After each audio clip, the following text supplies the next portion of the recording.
What is cooking you guys? Mag-una po nga po tahi at i-prepare karon para sa panihapon. O kani medyo special ni siya kay atong gamiton lechon. So bili ni siya atong Easter Sunday no. Okay, so magpainit ang mantika, ibutang na to atong mga aromatics, sibuyas, ahos, kamo na bahala on sa inyong unahon, parihara na sila guys.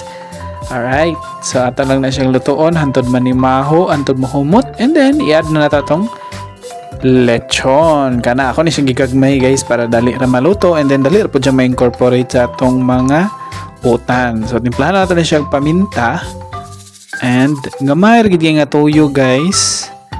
Kay kani siya nga part sa lechon na agri ang mga asin-asin. So mo nang wala na ako nag-salt sa iyaha, nya gamay ra ang tuyo. And then para mabalansi, butangan na itong suka.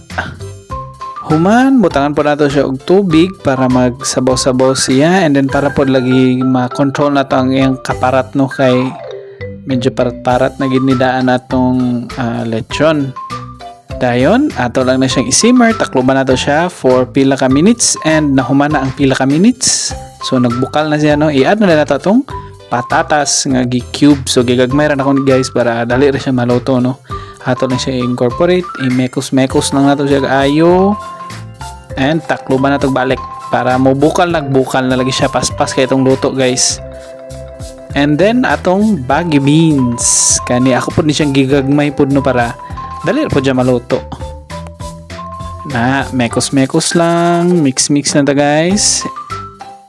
Ug ato na rin siya pasagdan nga mag-simmer hantod maluto. Ato na rin siyang takloban guys no. Hantod maluto na siya. And maora to. Mauna ni ang akong pachamba guys nga pinatatasan nga lechon. Nga ona.